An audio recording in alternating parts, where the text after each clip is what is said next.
Do you wonder what your new Scout friend will be like from another country? We don't really know, and even if we did, we aren't going to tell you.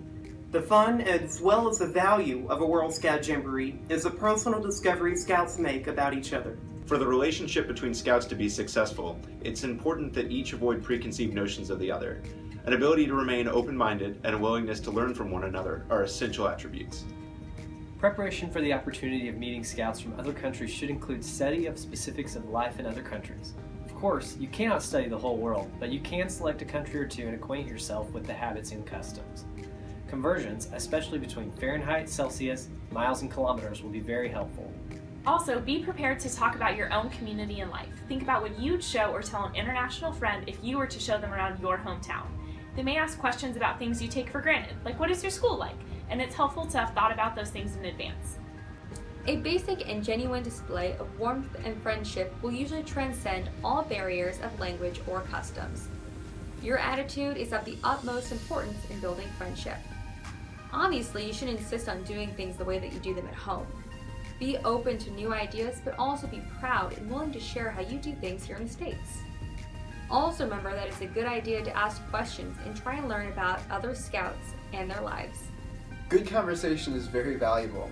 Welcome frank comments about your country, favorable and unfavorable. It's good to see yourself as others see you and to re-examine your way of life with fresh eyes. In answering questions, don't be afraid to admit that your country may have some challenges. What country doesn't have challenges? Scouts will want to know about your problems as well as your accomplishments. Don't avoid the problems, but explain what people are trying to do about them. Your friend may come up with a good idea. So-called controversial issues, such as racial prejudice, overcrowded schools, or labor management disputes, should not be hush-hushed. Scouts should have an opportunity to hear the good and the bad about our country. They'll be able to speak with more authority when they return home, but the most important thing to remember is to have fun and to be nice, aka be a Scout. It is important to remember that you should not represent your point of view as representative of the Boy Scouts of America or all citizens of the United States of America. We are a diverse country, and we should be respectful and acknowledge that each person in the USA can have their own opinion on challenging issues. It's the very definition of tolerance.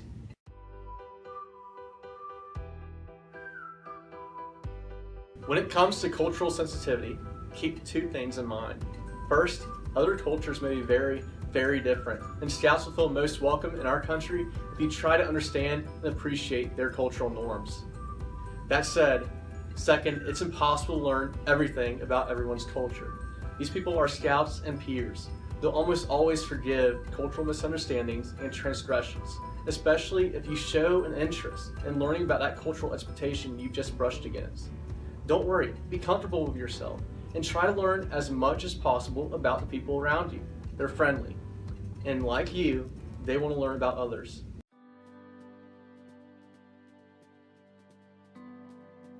The Scout Oath and Law are among the things that all Scouts share, at least in some ways. As you'll learn at the Jamboree, every NSO takes a different spin on the Scout Oath, Law, slogan, and so on. Ask people about Scouting in their country. You'll find that it's often dramatically different than Scouting in our own. In fact, you may find yourself wondering what Scouting really is. But one thing's for sure, you'll never see Scouting in the same way again. Our world is a rich and varied kaleidoscope of cultures. Think about clothing to take one example. When we look around the world, we see the Japanese kimono, the Chilean poncho, and the Scottish kilt, just to name a few examples of national clothing that brighten up our planet. Each of these cultures is distinct and unique. By experiencing and welcoming different cultures, we can cultivate an appreciation of others, learn from one another, and extend the hand of friendship. Scouts are encouraged to prepare presentations about their countries and cultures so that they can share their unique experiences and traditions with fellow Scouts. This will be a great opportunity to learn more about one's own country and culture through the process of explaining and sharing it with others. Through intercultural exchanges, Scouts will deepen mutual understanding and achieve harmony, transcending national and cultural differences.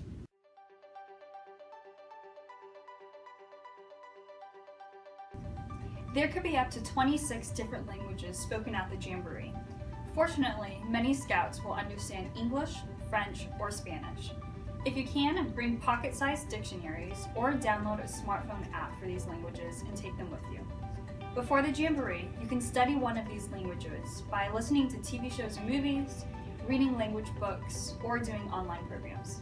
At the Jamboree, whatever you say it slowly. Learning several new languages is a bit much to ask of anyone in 1 year, but learning a small set of phrases in as many languages as possible can be quite fun. Try hello, goodbye, thank you, 1 through 10, and good morning.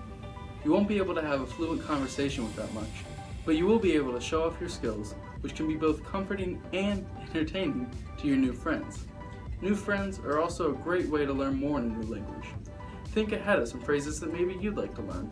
Even though a visitor may have studied your language, this may be their first time he or she has to hear or use it. They'll need to become familiar with the sound of it, so give them a break. Speak slowly and distinctly. Also, make sure they understand you. The use of the word yes doesn't necessarily mean they caught the drift. In fact, if they say yes too often, the chances are they don't understand and they're trying to be polite. Or they may just be plain tired, and yes is an easy way out. Watch their eyes. That's where most of us show comprehension or lack of it. They will welcome help with your language. You won't always communicate successfully. Don't sweat it. It happens, and there's not always a lot you can do about it. Ask them to teach you a few words and phrases in their language too. And never criticize or make fun of the way they may pronounce or use a specific word or phrase. Think about how you would feel if they did that to you in speaking their home language. Don't be patronizing to other Scouts. Many people are surprisingly fluent in English despite it being their second, third, or even fourth language. If it seems like someone's understanding you fine, don't feel like you have to talk slowly or dumb down your language. Do be patient. If someone needs help and you need to talk slower, more clearly, or you have to stop and explain something. If you do come across someone who doesn't speak English, there are many apps available to help get your general message across. The wonders of modern technology are just that, wonderful. Be thoughtful in your choice of words. For example, there are 2 words that are often misused and can be taken the wrong way: foreigner and American. It is better to eliminate these words, foreign and foreigner, and to say brother scouts or sister scouts or scouts of other lands. The citizens of 23 nations comprise America. It's better to refer to ourselves as the United States of America and to its people as citizens of the United States. Also, never refer to our country as third world.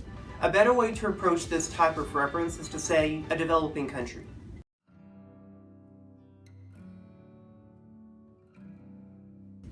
It's very difficult to maintain a BSA level of order with such a diverse set of Scouts speaking different languages and from different cultures. Be super flexible. Things might start very late or maybe very early. Miscommunications will happen and must be dealt with. Campsite programs will almost surely be very disorganized. It's best to just go with the flow and try your best to communicate. This disorganization and trouble in communicating is one of the things that makes a World Jamboree so special, fun, and crazy. It's a good idea to bring some pre-prepared songs and campfire activities. Gang Gang Ghoulie is a perfect song for the Jamboree. In fact, it was written by Baden Powell himself for the first World Scout Jamboree in order to transcend language barriers. Some people will also bring elements of their culture. At the last Jamboree, there was a very talented Brazilian drum circle that liked to practice. We've seen Irish Scouts teach people how to set dance. The British like to teach you how to make proper tea, or at least tell you you're doing it wrong. The Finnish will teach you how they eat porridge, and the Welsh will introduce you to Welsh cakes. Try and think of things you and your unit like and might want to bring to share.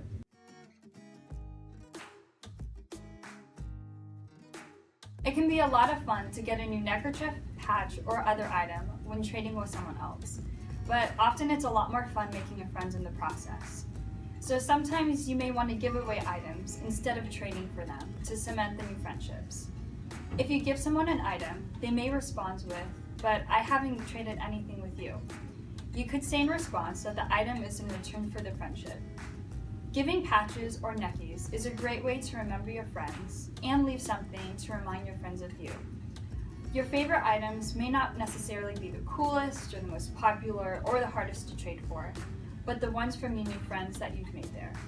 Also, signing the item that you give or having your friends sign what they give to you is a really cool and personal touch.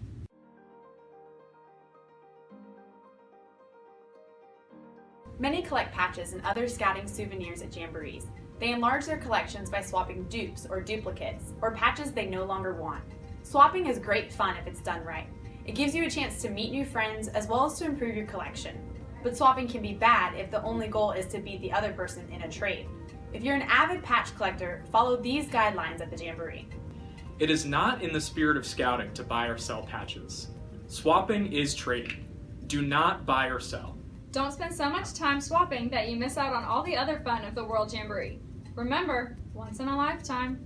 After you close a deal, be sure to exchange a friendly scout handshake. Exchange names and contact info with youth you swap with.